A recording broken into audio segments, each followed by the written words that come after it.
Hello everyone, welcome back to IGNOU exams. आज मैं आपको इग्नो के course BEGS 185 English language teaching के कुछ सेलेक्टिव क्वेश्चंस करवाऊंगी जो आपके एग्ज़ाम पॉइंट ऑफ व्यू से मुझे काफ़ी इंपॉर्टेंट लगे।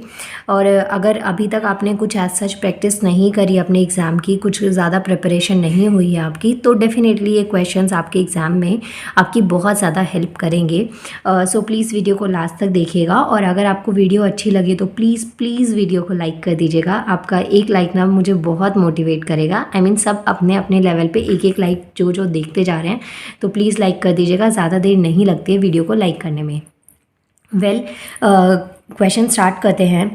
फर्स्ट जो क्वेश्चन है ना, आपको शॉर्ट नोट लिखना है। मैंने 3 से 4 सेलेक्टिव टर्म्स को पिक किया है जिसके ऊपर आपको शॉर्ट नोट देना है। और मैंने यहाँ पे देखिए इस तरीके से ना कुछ स्टैटिक पोर्शन आपके लिए लिख दिया है कि आप अपने आंसर में आप इसको अपना लिख सकें और इसको रिलेट कर पाएँ। फर्स्ट क्वेश्चन है आपके पास में, आपको शॉर्ट नोट लिखना है मल्टीपल इंटेलिजेंस पे। मल्टीपल इंटेलिजेंस क्या होता है? तो देखिए ये जो टर्म है ना मल्टीपल इंटेलिजेंस, सबसे पहले तो इसकी जो थ्योरी थी ना फर्स्ट जो दी गई थी वो थी Harvard development psychologist Harvard Gardner in 1983 में। ओके, तो इन्होंने ये जो थे ये हार्वर्ड गार्डनर, इन्होंने ये एक साइकोलॉजिस्ट थे। इन्होंने 1983 में एक स्टैटिक थ्योरी दी थी इसके ऊपर, मल्टीपल इंटेलिजेंस के ऊपर। और इनके अकॉर्डिंग जो ह्यूमन इंटेलिजेंस है उसको 8 जो मॉडलिटीज़ होती हैं ना, उस मतलब 8 पार्ट्स में इन्होंने इसको जो ह्यूमन इंटेलिजेंस है उसको डिवाइड किया था। तो यहाँ पे टोटल मैंने आपको 8 पार्ट्स लिख के दे दिए हैं। जैसे फर्स्ट था visual, specials, verbal, linguistics, musical, rhythms and इस तरीके से टोटल आपके पास में ये 8 हैं। यहाँ से देखिए ये नेचुरलिस्टिक, और ये 8th नंबर पे ये वाला है लास्ट, बॉडीली काइनेस्थेटिक। तो ये कुछ 8 जो मॉडलिटीज़ हैं जिसके अंदर ह्यूमन इंटेलिजेंस को डिवाइड किया गया था। तो ये इनके अकॉर्डिंग ये 8 थी जो मैंने यहाँ पे लिख दी हैं। आप चाहें तो 8 के अगर आपको नाम टफ लग रहे हैं तो आप कुछ पॉइंट्स भी इसमें से डेफिनेटली याद रख सकते हैं, क्योंकि ये बहुत ज़्यादा इंपॉर्टेंट हो जाता है। इसके अलावा जो ये है ना मल्टीपल इंटेलिजेंस, ये जो थ्योरी है ना, ये एक इस तरीके किस चीज़ की रेफरेंस होती है? तो मेनली जो मल्टीपल इंटेलिजेंस है, MI stands for multiple intelligence. मैंने यहाँ पे इसको शॉर्ट में लिख दिया है। Multiple intelligence refers to a theory describing the different ways students learn and acquire information. अब देखिए हर किसी का ना अपना एक अलग तरीका होता है पढ़ने का, और हर किसी की एक अपनी इंपॉर्टेंट नीड होती है किसी भी इंफॉर्मेशन को लेने की। अगर कोई बेसिक स्टूडेंट होता है जिसकी जो नॉलेज है अभी उसमें लैकनेस है, ज़्यादा एडवांस लेवल पे नहीं पहुँचे हैं, तो जो आपकी रिक्वायरमेंट है इंफॉर्मेशन कलेक्ट करने की वो उस अकॉर्डिंग होती है। लेकिन अगर आप कुछ एडवांस लेवल पे आपके बेसिक्स बहुत स्ट्रॉन्ग है और उसके बाद आप आगे कुछ पढ़ना चाहते हैं, तो जो आपकी इन्फॉर्मेशन की रिक्वायरमेंट है ना वो बहुत अलग हो जाती है। एग्जाम्पल से समझिए, जैसे कि अगर आप छोटे क्लास के बच्चे हैं, लाइक आप फर्स्ट सेकंड स्टैंडर्ड के स्टूडेंट हैं, तो आपकी जो रिक्वायरमेंट है ना नॉलेज की वो बहुत लिमिटेड है। लेकिन आपको पता है जैसे जैसे हम सीनियर क्लासेस में जाते हैं, हायर स्टडीज़ करते हैं, तो उस टाइम पे जो हमारा इंफॉर्मेशन कलेक्ट करने का तरीका है वो बहुत चेंज हो जाता है, प्लस जो इन्फॉर्मेशन की रिक्वायरमेंट होती है वो बहुत ज़्यादा चेंज हो जाती है। स्कूल टाइम से आप देखते आए हैं कि स्कूल में क्या होता है कि आपने एक जो NCERT बुक होती है उसको अगर आप बहुत बहुत अच्छे से पढ़ के चले जाते हैं तो आपका ना मोस्टली सिलेबस उसी के अंदर से होता है और आप काफ़ी अच्छा स्कोर कर पाते हैं अगर आप उस NCERT के साथ ऑनेस्टी दिखाते हैं तो। लेकिन वहीं जब बात आती है कॉलेज की, तो वहाँ पे एक बुक से कभी भी काम नहीं चलता। आपको अच्छा स्कोर करने के लिए, पासिंग मार्क्स की बात मैं नहीं कर रही हूँ, अच्छा स्कोर करने के लिए आपको काफ़ी हद तक अलग अलग थ्योरीज, अलग अलग स्कॉलर्स की बुक्स को पढ़ना पड़ता है। तो यही पॉइंट यहाँ पे बता रखा है कि जो मल्टीपल इंटेलिजेंस होता है उसमें इस थ्योरी में ये चीज़ को डिस्क्राइब किया जाता है कि हर किसी का डिफरेंट वे होता है स्टूडेंट्स का, और प्लस जो इन्फॉर्मेशन की रिक्वायरमेंट होती है वो भी क्या होती है, बहुत ज़्यादा डिफरेंट होती है। अब ये जो मल्टीपल रेंजेस इंटेलिजेंस है ना किसी भी स्टूडेंट के लिए, वे ऑफ जो स्टूडेंट हो गया, डिफरेंट स्टूडेंट्स का डिफरेंट वे होता है। तो जो मल्टीपल इंटेलिजेंस है ना इसको रेंज आउट किया गया है कुछ, या तो ये यूज़ ऑफ वर्ड्स से हो सकता है, कुछ डिफरेंट तरीके के वर्ड्स का आप यूज़ करते हैं, नंबर्स हो सकते हैं, पिक्चर्स का प्रेजेंटेशन हो सकता है। कई क्या होते हैं काफ़ी तरीके से ना उनको चीज़ें थ्योरी में समझ नहीं आती, प्रैक्टिकल बच्चे ज़्यादा अच्छे से समझते हैं। किसी का म्यूज़िक में किसी तरीके से ज़्यादा इंटरेस्ट हो सकता है तो उसमें वो अपना काफ़ी अच्छा डेवलप डेवलप कर रहे हैं, कोई फिजिकल मूवमेंट हो सकती है, इंट्रोस्पेक्शन हो सकता है, कुछ ऐसा भी होता है कि आप जब सोशल इंटरेक्शन करते हैं किसी के साथ में तो आपको ज़्यादा चीज़ें समझ में आती हैं, या फिर आप नेचर के साथ में रिलेट करके पढ़ते हैं तो ज़्यादा क्लियर हो जाता है। तो ये सब चीज़ें आपके पास में मल्टीपल इंटेलिजेंस में आती हैं।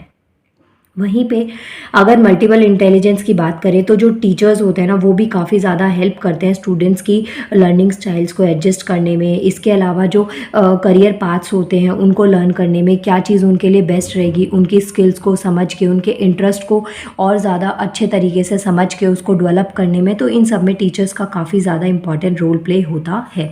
सो ये कुछ पॉइंट थे जो आप मल्टीपल इंटेलिजेंस में लिख सकते हैं। ये जो 8 मॉडलिटीज़ हैं ये प्लीज़ डेफिनेटली आप लिखिएगा किन के थ्रू दी गई थी, किन साइकोलॉजिस्ट के थ्रू, तो ये पॉइंट्स आपको डेफिनेटली इसमें एग्जाम में हेल्प करेंगे। अब फर्स्ट क्वेश्चन था right a short note on, तो आपको जो शॉर्ट नोट लिखना था वो था मल्टीपल इंटेलिजेंस पे। सेकंड शॉर्ट नोट आपको लिखना है क्लासरूम इंटरेक्शन। वैसे तो टर्म काफ़ी फेमिलियर सी लग रही होगी क्लासरूम इंटरेक्शन, एज सच कुछ इतना डिफ़िकल्ट और टफ नहीं है कि आपको नहीं समझ में आएगा ये, आप इसको अपने वर्ड्स में भी लिख पाएंगे।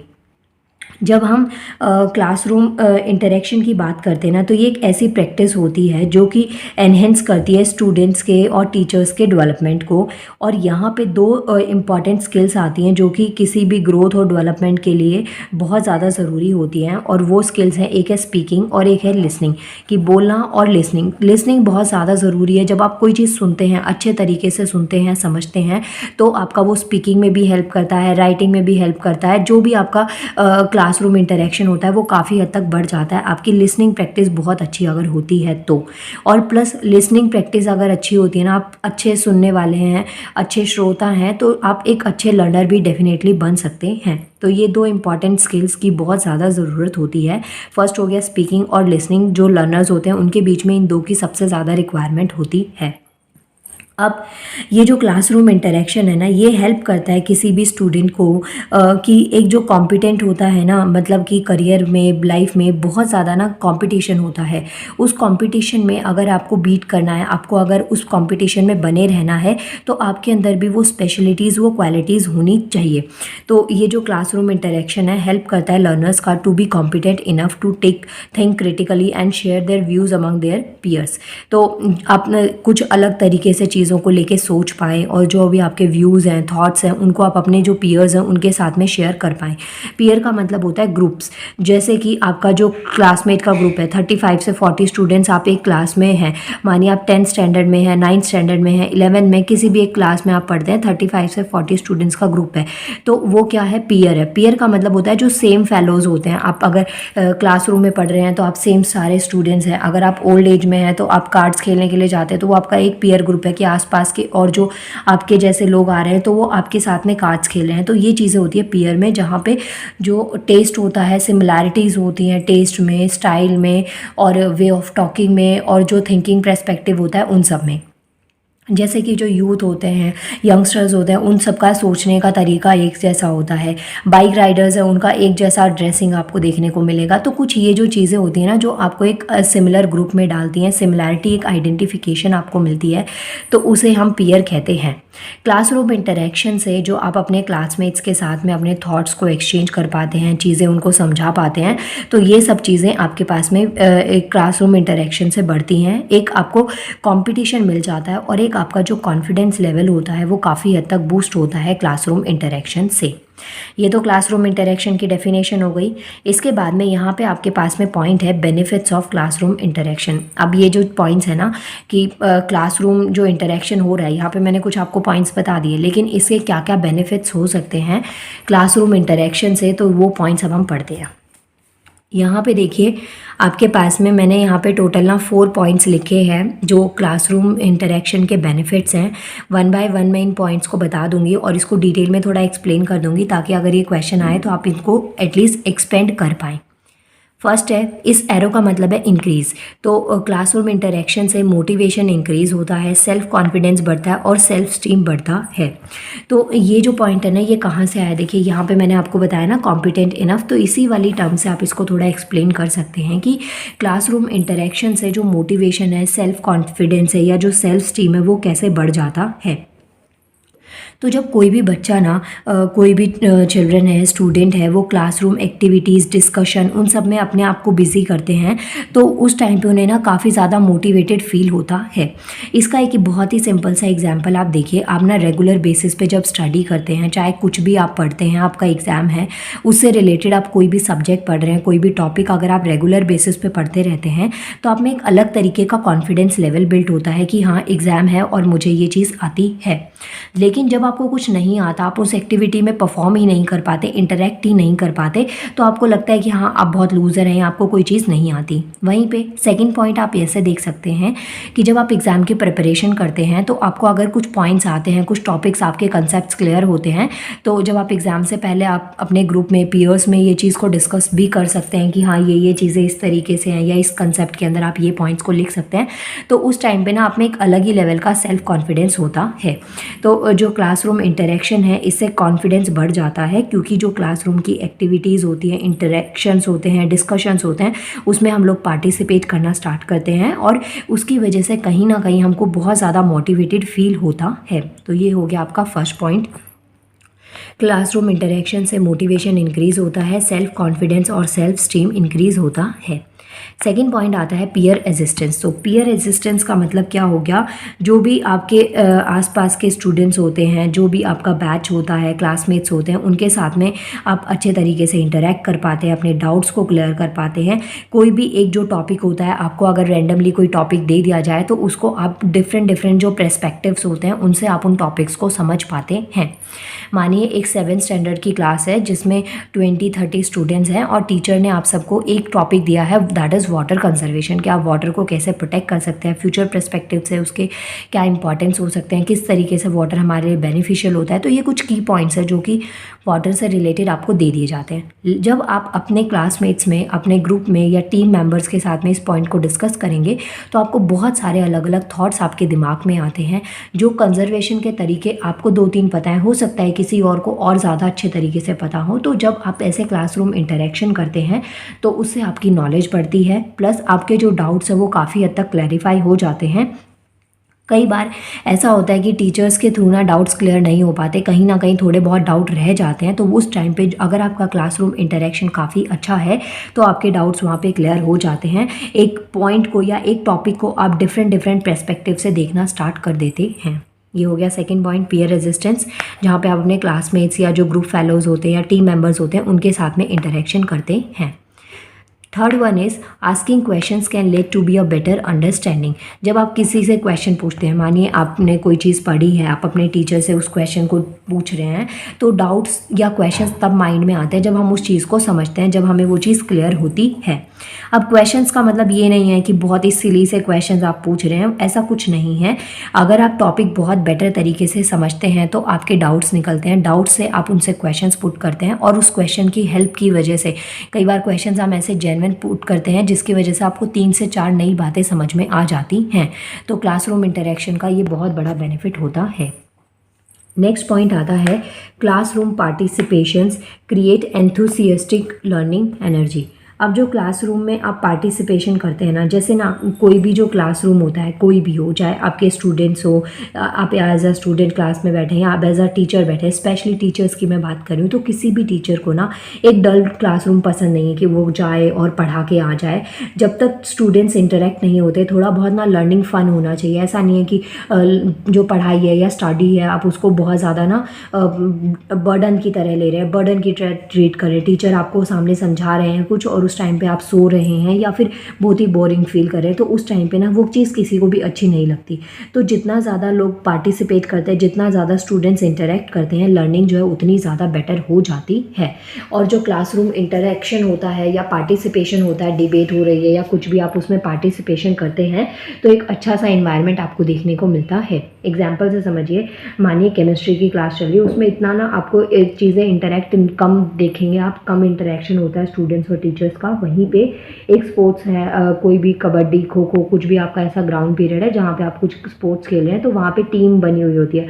तो ना आपका भी मन करता है कि ये जो टाइम पीरियड है, हमें 40 मिनट्स या 45 मिनट्स, जितनी भी देर का ये जो पीरियड है, ये ओवर ही ना हो, हमें नई नई चीज़ें ऐसे मिले देखने को और हम काफ़ी ज़्यादा इंजॉय करें। तो सब ना एक जो एनर्जी के साथ में कुछ भी इंटरेक्शन होता है उसको सब लोग इंजॉय करते हैं। तो ये कुछ बेनिफिट्स हैं, 4 पॉइंट्स आपको दे रखे हैं क्लासरूम इंटरेक्शन के, क्या क्या बेनिफिट्स हैं, आप इनको काफ़ी डिटेल में एक्सप्लेन कर सकते हैं। नाउ जो थर्ड शॉर्ट नोट आता है वो है यूज़ ऑफ रिसर्च टूल। जो रिसर्च टूल्स होते हैं उनका हम कैसे यूज़ कर सकते हैं, और इससे पहले आपको ये पता होना चाहिए जो रिसर्च टूल होते हैं, रिसर्च टूल वो चीज़ क्या होते हैं, क्या हम इनका यूज़ करते हैं। तो देखिए, कोई भी आपके पास में ना एक डेटा, कोई भी आपको एसेंशियल डेटा कलेक्ट करना है तो उसके लिए आपके पास कुछ टूल्स होते हैं, सिस्टमेटिक प्रोसीजर होता है किसी भी एसेंशियल डेटा को कलेक्ट करने के लिए। मानिए एज अ टीचर आप कहीं पे किसी क्लासरूम में हैं तो आपको ना एक अपडेट रहना पड़ता है कि आपकी क्लासरूम में कितने टाइप के स्टूडेंट्स हैं, कौन ज़्यादा स्लो लर्नर है, कौन ठीक लर्नर है, किसका रिज़ल्ट ख़राब हो रहा है। क्योंकि अगर क्लास का रिज़ल्ट ख़राब होता है तो टीचर की रेपुटेशन भी ख़राब होती है। तो उस टाइम पे आप किस तरीके से जो डेटा है ना उसको कलेक्ट कर रहे हैं कि किस तरीके से इंटरेक्शन बढ़ाया जाए स्टूडेंट्स के बीच में, कैसे उनको ज़्यादा से ज़्यादा हम उसमें हेल्प कर सकते हैं। तो ये चीज़ें क्या है, आप एक डेटा कलेक्ट करते हैं तो उस डेटा को कलेक्ट करने के लिए ना जो आपका जो डेटा है ना वो बहुत ही रेलेवेंट होना चाहिए। पहली चीज़ तो ये इंपॉर्टेंट है कि डेटा बहुत ही रेलेवेंट होना चाहिए, प्लस उसकी क्वांटिटी और क्वालिटी दोनों ही बहुत ज़्यादा अच्छी होनी चाहिए। आपको दोनों पे वर्क करना पड़ता है, क्वांटिटी पे भी कितना ज़्यादा से ज़्यादा आप स्टूडेंट्स के या जो भी आपके कोलीग्स हैं, टीममेट्स हैं, उनके ज़्यादा से ज़्यादा आप वोट को स्कोर कर पाएँ, प्लस क्वालिटी भी बहुत अच्छी होनी चाहिए किसी भी डेटा को जो आपने कलेक्ट किया है।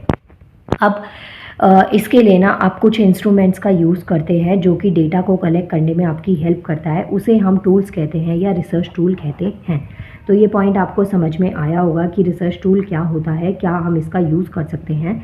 मतलब कि बहुत से ना जो एम्प्लॉयज़ होते हैं उनको इंस्ट्रूमेंट्स की ज़रूरत होती है कि आप किस तरीके का जो मीनिंगफुल, इंपॉर्टेंट, रेलेवेंट डेटा है आप उसको कलेक्ट कर रहे हैं। तो उस डेटा को कलेक्ट करने के लिए जो भी आप इंस्ट्रूमेंट्स का यूज़ करते हैं उसे हम टूल्स कहते हैं। और जो सिलेक्शन होता है सूटेबल इंस्ट्रूमेंट्स का या टूल्स का वो बहुत बहुत ज़्यादा इंपॉर्टेंट होता है किसी भी सक्सेसफुल रिसर्च के लिए। जब आपके पास में सोर्स अच्छा होगा, डेटा का सोर्स अच्छा होगा, टूल्स अच्छे होंगे, तो उस टाइम पे जो डेटा कलेक्शन है ना वो बहुत ज़्यादा अच्छे तरीके से होता है। इसे हम सक्सेसफुल रिसर्च कहते हैं।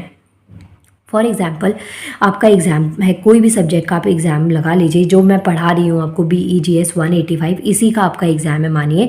तो इसके लिए आपको ना बहुत सारी स्टडी करनी पड़ रही है। स्टडी का मतलब ये नहीं कि आपको बैठ के पढ़ना पड़ रहा है, बैठ के पढ़ने के अलावा भी क्योंकि टाइम कम है तो उस टाइम पे आप सबका यही फोकस होता है, यही टारगेट होता है कि कुछ ना हमको सेलेक्टिव टॉपिक मिल जाए, कुछ इंपॉर्टेंट टॉपिक्स मिल जाएँ जिससे एटलीस्ट हम एग्ज़ाम में इतना करके आ जाएँ कि हमारे पासिंग मार्क्स काफ़ी अच्छे हो जाएँ।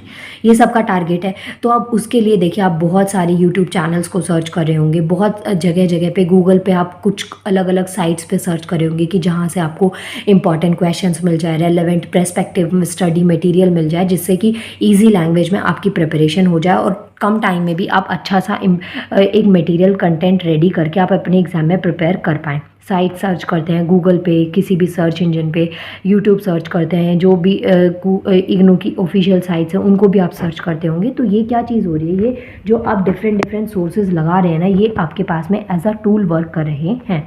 तो यहाँ पे जो वर्ड टूल है ना, इसका ये मतलब बिल्कुल मत समझना कि वेपन ही है, कि कोई तलवारबाजी ही आपको करनी है। यहाँ पे टूल का मतलब ये है कि जो भी आपके पास में डेटा कलेक्ट हो रहा है उसके लिए क्या सोर्स है, क्या आपके पास में कहाँ से इंफॉर्मेशन आ रही है।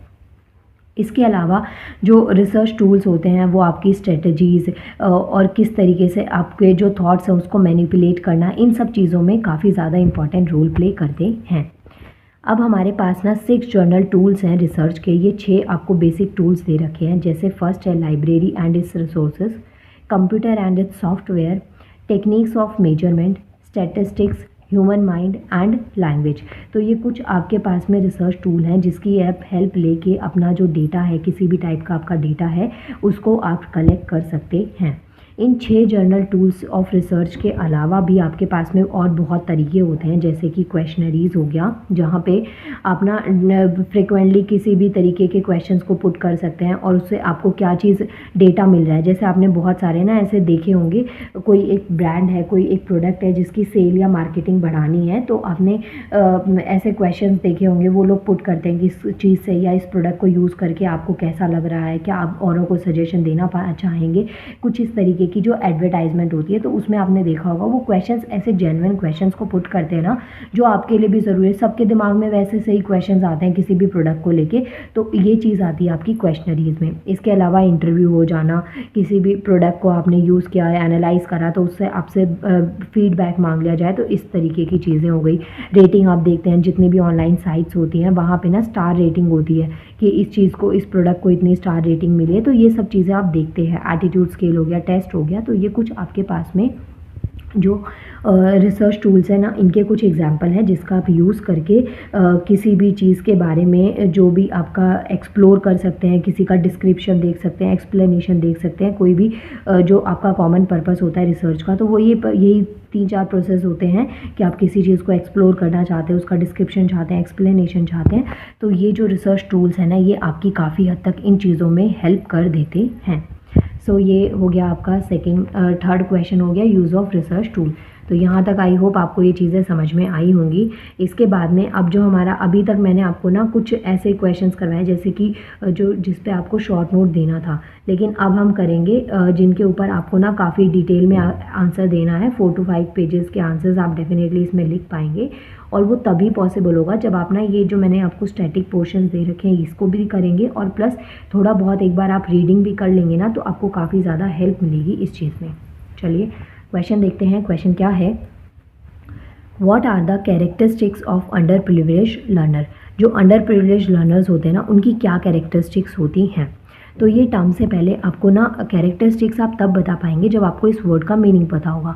तो अंडर प्रिविलेज लर्नर्स क्या होते हैं, जो कि नीडी पीपल होते हैं, जो मानिए सोशली या इकोनॉमिकली या फिर लोकेशन वाइज ना बहुत ज़्यादा बैकवर्ड है, ऐसे एरिया में रह रहे हैं जहाँ पे ज़्यादा टेक्नोलॉजी नहीं है, ज़्यादा सोर्सेज अवेलेबल नहीं है, या बहुत ज़्यादा पैसा नहीं है उनके पास में, ट्राइब्स में है, या फिर जो SC ST कम्युनिटीज़ आती हैं ये चीज़ों में है। तो अंडर प्रिविलेज का मतलब यही होता है, जो नीडी पीपल होते हैं, जो या तो सोशली या इकोनॉमिकली या लोकेशन वाइज बैकवर्ड होते हैं बाकी जो सोसाइटी की जो बाकी पॉपुलेशन होती है उसके कंपैरिजन में। तो उन्हें हम क्या कहते हैं, अंडर प्रिविलेज लर्नर कहते हैं।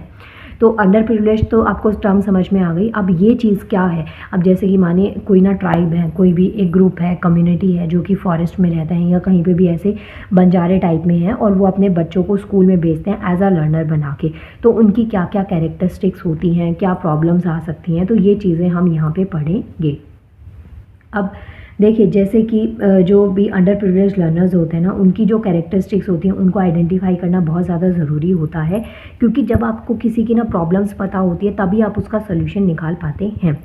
तो यहाँ पे जो कैरेक्टरिस्टिक्स है अंडर प्रिविलेज लर्नर की, अगर ये क्वेश्चन आता है तो पहले आप अंडर प्रिविलेज लर्नर बताएंगे क्या होता है, उसके बाद में आपको इसकी कैरेक्टरिस्टिक्स बतानी है। कैरेक्टरिस्टिक्स के लिए मैंने इसको 5 पार्ट्स में यहाँ पे डिवाइड कर दिया है। मैंने 5 पॉइंट्स यहाँ पे लिख दिए हैं, जिसमें फर्स्ट है low motivation to learn, second है लो कॉग्निटिव एबिलिटीज़, थर्ड है low self esteem, number 4 is poor readers and slow learners, number 5 is greater sense of independence and responsibility. तो ये टोटल 5 पॉइंट्स है, 1 बाय 1 हम इनको एक एक को समझेंगे। सबसे पहला टॉपिक आता है लो मोटिवेशन टू लर्न, या जो फर्स्ट कैरेक्टरिस्टिक्स है वो है लो मोटिवेशन टू लर्न। अब देखिए जो फर्स्ट पॉइंट है ना, लो मोटिवेशन टू लर्न, इसमें आप काफ़ी ज़्यादा अच्छा आंसर लिख सकते हैं, क्योंकि जो अंडर प्रिविलेज लर्नर है ना, उनका मैंने आपको बताया कि उनके पास में इन चीज़ों की कमी है। तो अब इन चीज़ों की कमी है तो ऑब्वियसली कहीं ना कहीं वो इलिटरेट होंगे, कम पढ़े लिखे होंगे, या बिल्कुल भी पढ़े लिखे नहीं होंगे। तो इस सिचुएशन में क्या होता है, वो ना अपने बच्चों को ज़्यादा हद तक ना एनकरेज नहीं कर पाते, स्टडी की इंपॉर्टेंस नहीं बता पाते। अब एक लेबर का एग्जाम्पल लीजिए, जिनका ना काम है सारा दिन काम करना, या जैसे कि ईंटें वगैरह इन सब चीज़ों को उठाने का काम है, तो वो ज़्यादा पढ़े लिखे नहीं है। तो उनका ये होगा कि हमारा बच्चा थोड़ा बहुत बड़ा हो जाए और उसके बाद में वो हमारे इस काम में हेल्प करवाए। जहाँ पे दिन की वो 10 ईंटें कहीं पे यूज़ कर पा रहे हैं या लगा पा रहे होंगे, तो उनको ये लगेगा कि एक और हाथ अगर उन्हें मिल जाएगा तो वो दिन की 15 या 20 ईंटें लगाएंगे, जिससे उनकी अर्निंग ज़्यादा होगी और उनको थोड़ा खाने को ज़्यादा मिल जाएगा। वहीं पे अगर जैसे आपके पेरेंट्स पढ़े लिखे होते हैं, क्योंकि आज का जो हमारा मॉडर्न टाइम है ना, टेक्नोलॉजी का टाइम जैसे बढ़ रहा है, पेरेंट्स भी काफ़ी बच्चों की स्टडी स्टडीज़ को लेके अवेयर हैं, तो उस सिचुएशन में पेरेंट्स को पता है कि जो पढ़ाई है या जो स्टडी है वो कितनी ज़्यादा इंपॉर्टेंट होती है। तो बच्चों को ना पेरेंट्स जो अच्छी फैमिलीज़ होती हैं, मिडिल क्लास फैमिलीज़ हैं, या आपके पेरेंट्स अगर पढ़े लिखे हैं, तो वो आपको ना इनकरेज करते हैं पढ़ने के लिए कि पढ़ना है, आपको मोटिवेट करते हैं, खुद जाके आपका स्कूल में एडमिशन करवाते हैं कि हाँ बच्चे को पढ़ना ज़रूरी है। आपकी जो भी बेसिक नीड्स होती हैं वो पूरी करते हैं ताकि आप पढ़ाई के अलावा कोई और स्ट्रेस ना लें। लेकिन यहाँ पे बात किन की हो रही है? अंडर प्रिविलेज लर्नर्स की, जिनके जो पेरेंट्स होते हैं वो ज़्यादा पढ़े लिखे नहीं होते या फिर इलिटरेट होते हैं, वो पढ़े लिखे होते ही नहीं हैं। तो ऐसे सिचुएशंस पे बहुत रेयर फैमिलीज़ होती हैं जो अपने बच्चों को इनकरेज करें पढ़ने के लिए। इसके अलावा जो इनका जो सोशो इकोनॉमिक बैकग्राउंड होता है वो बहुत ज़्यादा गरीब होता है, तो जिसकी वजह से इनके पास में ना इतनी ज़्यादा मतलब कि जो इनके बच्चे होते हैं ना उनको अपने पेरेंट्स को सेटिस्फाई ज़्यादा करना पड़ता है अगर उनमें से बच्चे कुछ पढ़ना लिखना चाहते हैं तो। और अगर गलती से कोई बच्चा फेल हो जाए, उनका कोई भी लेबर है, कुछ भी ऐसा जो बहुत कम पैसे हैं और फिर भी वो पढ़ा रहे हैं बच्चों को, तो उस सिचुएशन में ना पेरेंट्स ज़्यादा चांस नहीं देते हैं कि हाँ बच्चा कुछ करना चाहता है तो उसे करवाया जाए। तो फर्स्ट आता है लो मोटिवेशन टू लर्न, कि पढ़ने के लिए ना एक मोटिवेशन बहुत कम है, इनफैक्ट ना के बराबर है। तो ये चीज़ सबसे बड़ी वजह हो जाती है अंडर प्रिविलेज लर्नर्स के लिए, और जो ये चीज़ बढ़ती हुई चली जाती है। सेकेंड पॉइंट आता है लो कॉग्निटिव एबिलिटीज़।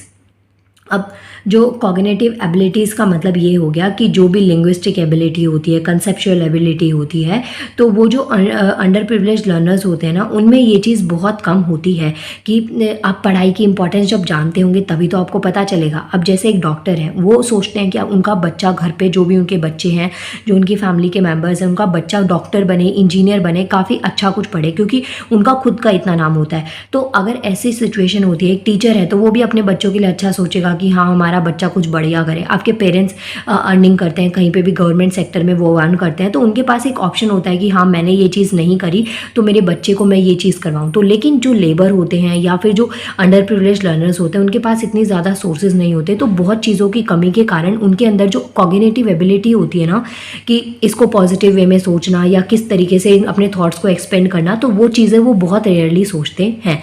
एक लेबर का बच्चा ना, एक लेबर जो है ना वो अपने पेरेंट्स के लिए वो जो पेरेंट्स होते हैं ना, एक लेबर एज अ वर्क कर रहे हैं जहाँ पे उनको डेली बेसिस पे अर्निंग हो रही है, वो उनमें से सबका मैं एग्जांपल नहीं ले रही हूँ, उनमें से जो 90% है ना वो यही चाहेंगे कि उनका बच्चा भी ना बड़े होकर उनके इस काम में हेल्प करवाए, और छोटी सी उम्र में ही उस बच्चे को वो काम सिखा दिया जाता है। लेकिन उनमें से 10% या 5% कुछ ऐसे होंगे जो वो ये सोचेंगे कि चलो अगर हमने ये चीज़ करी है तो हमारा बच्चा ये नहीं करेगा, वो कुछ बड़ा करे, वो कुछ अच्छा करे। तो ये चीज़ आता है आपका लो कॉग्निटिव एबिलिटी में, जहाँ पे जो थिंकिंग पर्सपेक्टिव होता है वो बहुत ज़्यादा मैटर करता है। इसके अलावा लो सेल्फ स्टीम का मतलब क्या होता है कि जो भी अंडर प्रिविलेज लर्नर्स होते हैं, थर्ड पॉइंट है लो सेल्फ स्टीम। तो इसमें जो अंडर प्रिविलेज लर्नर्स होते हैं ना इनका बहुत ज़्यादा नेगेटिव एटीट्यूड होता है लोगों के लिए, कल्चर के लिए, लैंग्वेज के लिए, और वही सेम चीज़ ना वो अपने बच्चों में भी डालना स्टार्ट कर देते हैं।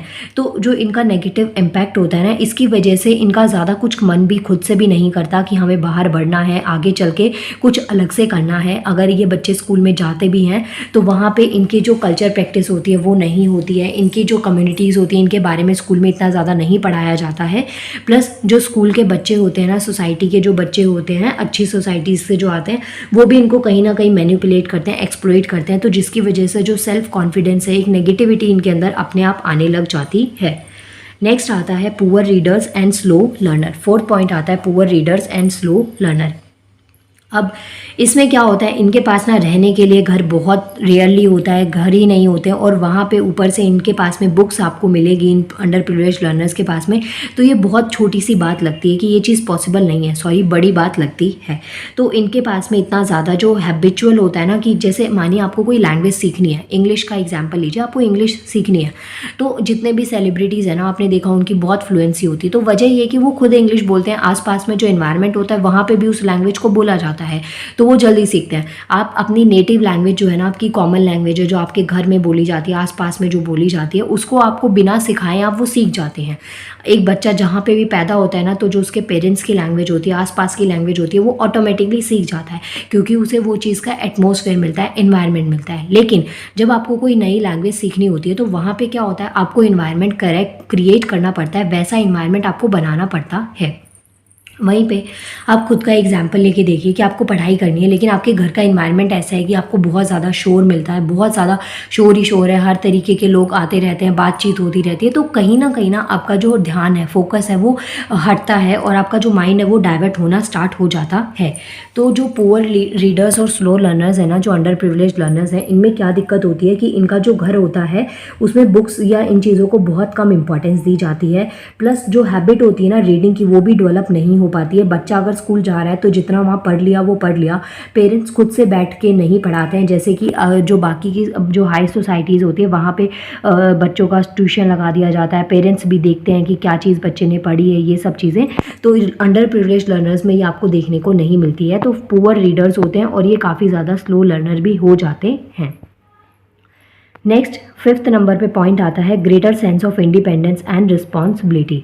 तो जो ग्रेटर सेंस होती है ना इंडिपेंडेंस और रिस्पॉन्सिबिलिटी की, तो इसमें क्या चीज़ होती है कि अभी तक ना मैंने आपको जो 4 पॉइंट्स बताए अंडर प्रिविलेज्ड लर्नर्स के लिए, वो चारों बहुत ही नेगेटिव पॉइंट्स है, लेकिन ये वाला जो पॉइंट है ना ये काफ़ी ज़्यादा पॉजिटिव पॉइंट है, क्योंकि उनमें ना काफ़ी हद तक इंडिपेंडेंस होती है और वो जो अपनी रिस्पॉन्सिबिलिटी है ना उसको काफ़ी हद तक समझते हैं कि हाँ अगर हमें यहाँ से अर्न करना है और अपनी फैमिली का ध्यान रखना है, ये सब चीज़ें ना उनके अंदर बहुत ज़्यादा होती हैं अंडर प्रिविलेज्ड लर्नर्स में। तो ये 4 जो पॉइंट्स थे ये इनका एक नेगेटिव पॉइंट में था, और जो 5th पॉइंट है ये इनका पॉजिटिव पॉइंट है। तो ये टोटल 5 आपके पास में इनकी कैरेक्टरिस्टिक्स दे रखी हैं।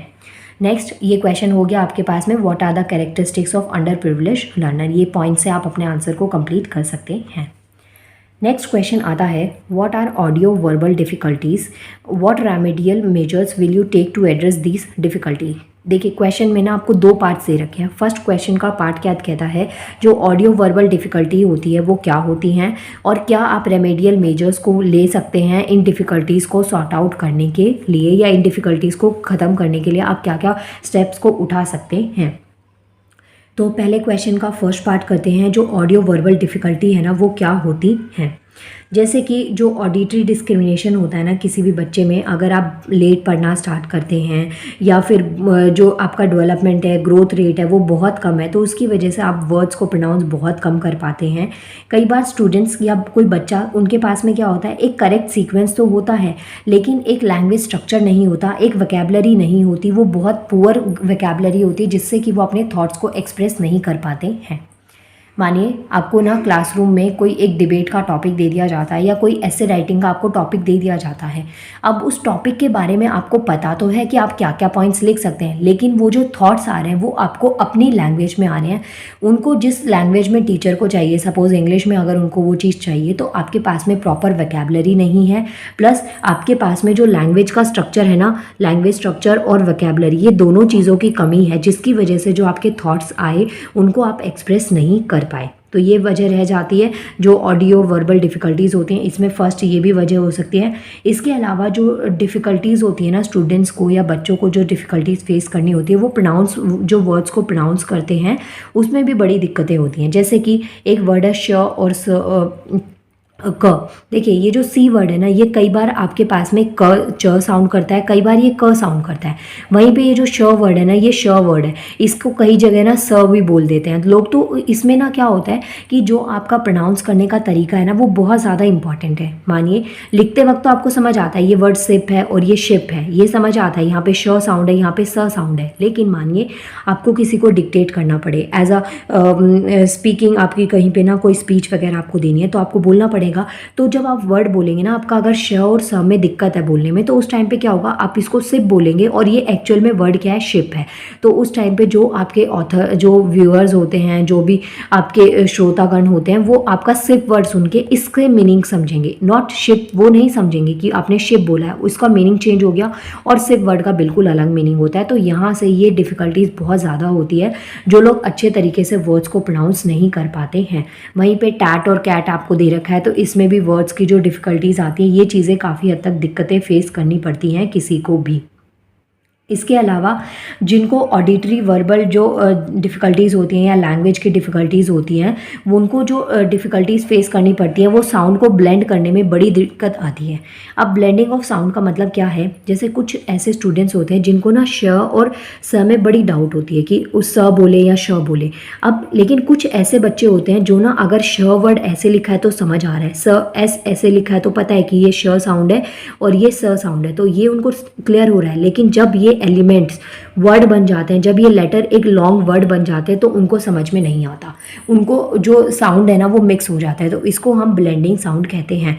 या फिर जैसे टंग ट्विस्टर्स होते हैं ना, उस टाइम पे अगर श और स वर्ड बार बार रिपीट हो रहा है तो वो कंफ्यूज हो जाएंगे। जैसे सेम एग्जांपल है, जैसे हम ना कबड्डी कबड्डी कबड्डी बोलते हैं तो उस टाइम पे कॉन्टिनेशन में वो कबाड़ी कबाड़ी कबाड़ी कन्वर्ट हो जाता है। तो ये चीज़ क्या हो रही है, साउंड को ब्लेंड कर दिया गया कि जहाँ पे आपके पास में शॉर्ट में कोई चीज़ थी ना तो वो आपने सही बोली, लेकिन जब वो चीज़ बढ़ गई, वर्ड्स बढ़ गए, तो उस टाइम पे आपने जो वर्ड्स है ना उनको गलत बोला, या जो अल्फ़ाबेट्स आपके एक साथ आ गए तो उनका जो प्रोनाउंस है ना वो गलत तरीके से आपने किया। सेम यहाँ पे आपको एग्जाम्पल दे रखा है, जैसे कि आप श, ई, आई, पी इन वर्ड्स को काफ़ी अच्छे क्लियर तरीके से अल्फ़ाबेट्स को बोल पा रहे हैं, लेकिन जब आपके पास में ये वर्ड बना दिया गया ना शिप, तो आप फिर इसको सिप ही बोल रहे हैं। तो यहाँ पे आपका डाउट समझ में आया कि आपको पता है ये एस एच श होता है, एस का मतलब स हो गया, लेकिन जब आपने वर्ड को कंबाइन किया तो आप फिर शिप को सिप ही बोलते हैं। तो ये चीज़ होती है ब्लेंडिंग साउंड। आई होप आपको यहाँ तक ये चीज़ समझ में आई होगी। तो प्लीज़ अगर समझ में आया ना तो प्लीज़ वीडियो को लाइक करिएगा। आपका एक लाइक, बहुत ज़्यादा कुछ नहीं मांग रही हूँ, सिर्फ एक लाइक ही मांग रही हूँ आपसे। इसके बाद में आगे देखिए, जो ऐसे बच्चे होते हैं ना जिनको ऐसे साउंड की दिक्कत है, ब्लेंडिंग की दिक्कत हो जाती है, साउंड ब्लेंड हो जाता है, तो उनकी प्रॉब्लम्स को ना ठीक किया जा सकता है कि मैगज़ीन पढ़ा दी, बुक्स वगैरह दे दी, तो जिसकी वजह से वो काफ़ी हद तक, या जो इनका क्लासरूम इंटरेक्शन है या जो लैंग्वेज का इंटरेक्शन है पीयर्स में, उसको बढ़ा दिया जाए तो ये डिफ़िकल्टीज के ओवरकम किया जा सकता है। अब देखिए, क्वेश्चन का फर्स्ट पार्ट हो गया ऑडियो वर्बल डिफ़िकल्टीज़ क्या होती हैं। अब सेकंड पार्ट क्या कहता है, आप क्या क्या रेमेडीज़ को ले सकते हैं, what remedial measures will you take to address this difficulties. अब क्या रेमेडीज़ आप चूज़ कर सकते हैं ये जो डिफ़िकल्टीज़ बच्चा फेस कर रहा है उसको ठीक करने के लिए। तो यहाँ पे देखिए, आपके पास में कुछ आपको रेमेडीज़ दे रखी है, मैंने यहाँ पे 6 पॉइंट्स दिए हैं, आप जितने मर्जी दे सकते हैं। इसका सबसे पहला जो स्टेप आता है ना रेमेडीज़ में, तो वो ये है कि जो भी बच्चा है ना उसे पढ़ने की हैबिट बहुत ज़्यादा होनी चाहिए, खुद से वो बोल बोल कर चीज़ों को पढ़े। इसके अलावा जो थीमेटिक वोकैबुलरी होती है उसको डेवलप करने से जो बच्चा होता है उसकी जो रिफ्लेक्टिव अवेयरनेस होती है वो काफ़ी हद तक डेवलप हो जाती है। जैसे कि आप चीज़ों को ना उनको रिलेट करके पढ़ा सकते हैं और थीम्स वगैरह से बेस्ड करके। जैसे छोटे बच्चों में ना एक बुक आती है जिसमें अल्फ़ाबेट्स लिखे होते हैं ABCD और उनकी पिक्चर बनी होती है, A फॉर एप्पल बना दिया, B फॉर बॉल बना दिया, तो इससे आप साउंड के साथ साथ में चीज़ों को रिलेट करके भी समझ पाते हैं। तो ये चीज़ आती है आपकी थीमेटिक वोकैबुलरी में। सेकेंड क्या यूज़ आप कर सकते हैं, नर्सरी राइम्स को यूज़ कर सकते हैं, एलिट्रेशन को यूज़ कर सकते हैं। जैसे आपने बचपन में सुना होगा ना ट्विंकल ट्विंकल लिटिल स्टार, तो ये जो वर्ड्स है ना, एलिट्रेशन का मतलब क्या होता है, जैसे T वर्ड है बार बार रिपीट हो रहा है, W वर्ड है बार बार रिपीट हो रहा है, पीटर पाइपर पिक्ड अप, तो ये देखिए पीटर पाइपर और पिक्ड अप, तो यहाँ पे जो P है बार बार क्या हो रहा है, रिपीट हो रहा है। तो ऐसे जो वर्ड्स का, जो अल्फ़ाबेट्स का रिपीटेशन होता है उसे हम एलिट्रेशन कहते हैं। और जो आप राइम पढ़ते हैं ना, nursery rhyme, twinkle twinkle little star, how wonder what you are and all, तो जब इस तरीके से चीज़ें पढ़ते हैं ना, तो ये बच्चों को क्यों करवाई जाती है, ताकि उनकी प्रोनाउंसिएशन ठीक हो, चीज़ों को अच्छे तरीके से पढ़ पाए, उनका लर्निंग में इंटरेस्ट डेवलप हो पाए।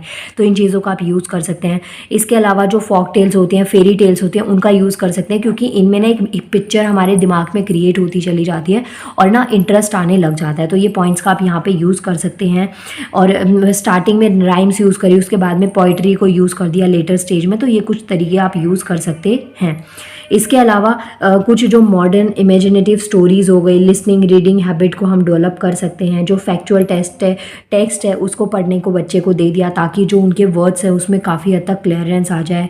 जो क्लॉज एक्सरसाइज होती है, जैसे आप प्रेपोजिशंस करते हैं, आर्टिकल्स को फिल करते हैं ना, ए एंड द ऐसे लगाते हैं, जो फिलअप्स आते हैं, तो इस तरीके की जो क्लॉज एक्सरसाइज है वो अगर हम बच्चे को दे देते हैं तो इससे ये जो ऑडियो वर्बल डिफ़िकल्टीज़ होती हैं या प्रोनाउंसिएशन की डिफ़िकल्टीज़ बच्चे में फेस करने को मिलती हैं, तो इनसे काफ़ी हद तक इनको ओवरकम किया जा सकता है।